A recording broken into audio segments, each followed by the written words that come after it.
You have been serenaded by a good song. Thank you. Beautifully done. Now, not to put too much pressure on me.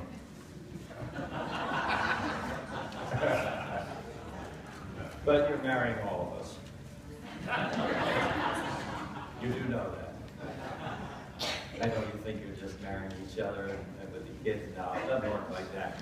See, when God started communities, the first community he started was the community of a family. And you extend out your communities from there, and so you become a communal person by virtue of having the soul which God has planted in you. And so that expresses itself in your need and your desire to belong to communities. And of course, the first and original is that of family. And you were created, both of you, all of us, were created for companionship. That is the first and the basic meaning of what it means to live in a community of marriage and in a family. It's companionship. I know the Roman Church will say it's for procreation. The fundamentalist churches will say it is for family, having children, and define that as simply a man and a woman, and get into all of that. In the Lutheran Church, we say, in order to have a meaningful life, you need to have companions with whom you can walk through life together. And so you two will be making that commitment to each other shortly.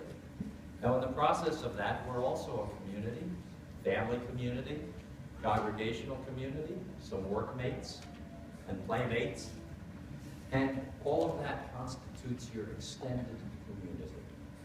And so you're marrying all of it and all of us at the same time.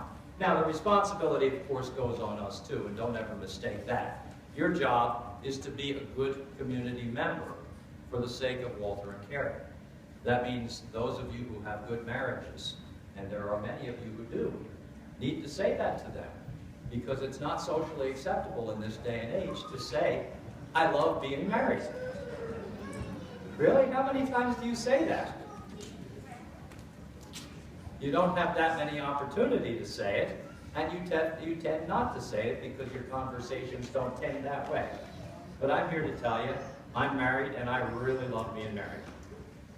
And there's a lot of people here, and you need to be saying that to them, because it's important that they have a baseline understanding that on the whole, God has created us in our souls with a void, as he created the whole world out of the void. And in that voidness, you know what it means to be empty and have an emptiness in you. And companionship fills that emptiness in that void. And so that's one of the really wonderful gifts of communities and wonderful gifts of marriage. Now, the other thing that happens, of course, is you also have to wake up every morning and get out of bed and get organized, get dressed, and brush your teeth, and comb your hair. And Walter, I'm sure that you have to fight for the bathroom. I have no idea who cleans the hair out of the sinks and the tubs. Yeah, that would be my job at home, you know. Yeah, there you go, and a little Drano. Yeah, I got that one, yeah. And the product that stains the shower, yeah. You got to do all that stuff. That all just goes through. That's part of communal living. And the gospel reading today, and you should do that on your own Bible study, is about Jesus exorcising a demon from a man. And he exorcised that demon. You must understand that there are many people who you know who are possessed by demons. A demon is always going to be present in a person's life when they are angry, frightened, anxious, and afraid of the future, and label other people as the other in a negative, unhealthy kind of way. You know zillions of people, as I do, who live that way. You see it on TV. There's entire news networks which are devoted to creating enemies of the other and labeling them as such. And so there are many people in our culture who are possessed by demons of negativity of nastiness, of unkindness. And when Jesus met this demon, what he said to him, first of all, was, shut up. Don't want to hear your mouth run anymore. And the second thing he said was, be silent. And it is precisely in those two ways that you, as members of the community of your family and your extended community, will be practitioners of good news. Because there is a dearth, often, of good news in many people's lives because of the loudness of the voices which are present on TV and radio talk shows and all of that kind of stuff. If you watch the news for any extended periods of time and listen to talk radio, you would think the world was falling apart around our ears, when in fact it is not. Your life is not falling apart. Carrie, is your life falling apart? Walt? No, neither's mine. Neither's most of you. Your life is doing just fine. And the reason it's doing fine is because of your recognition that Jesus is the bearer and the bringer and the giver of good news, which he has planted in your soul and works hard through his Spirit to let that emerge. And so when Jesus met that guy who was possessed by the demons of anxiety, of hate, of labeling others as not very good or useful or helpful, and anger and anxiety, he told him to be quiet and be silent and just listen for the way in which God works his graciousness. Now, there's basically three very simple ways, and I think you'll recognize them all. I should tell you an amazing grace of vocabulary of faith. Kathleen Norris, who's in the monastic movement. Those of you who don't know me, I often use monastic examples, contemporary ones. And Kathleen Norris, she's also a school teacher. So what she had her kids do, she made an agreement with her third graders. Okay, you can be as noisy as you want for this period of time, and then after you're really, really noisy, now you have to be quiet and silent for this period of time. And it was very interesting because she asked their reactions to the times of silence. And it was very passionate and creative from those third graders. This is what a couple of them said. One boy discovered that, quote, silence is a tree spreading its branches to the sun. Because in his silence, he actually looked out the window and saw that tree. Another third grader said, silence is spiders spinning their webs. They're sort of like silkworms making the silk. Because they saw a spider up at the top corner of the school window, weaving.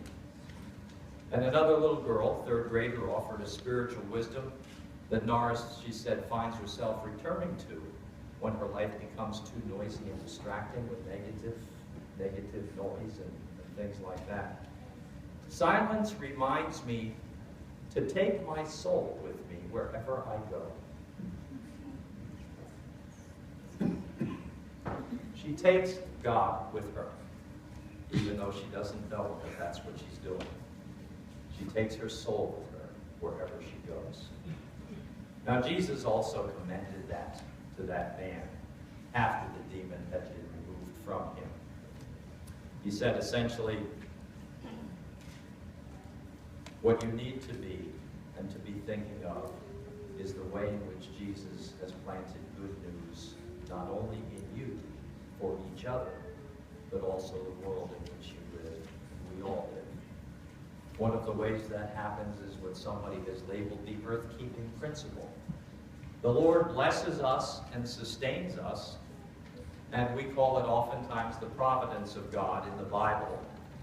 And that providence simply means that the Lord keeps us and sustains us, right? We have water, we have food, we've got clothes, we have roofs over our head, we have heat, and whatever else we have. But we have the basics. And our calling is to keep and sustain the Lord's creation for his sake. It's a covenant. The second piece is the Sabbath principle. What did God do on the seventh day? He rested. What happens to you guys if you don't get enough rest? You're going to chew on each other. Well, yeah, don't laugh at them because you all do the same darn thing. If you don't get enough rest, Sabbath rest, you'll chew.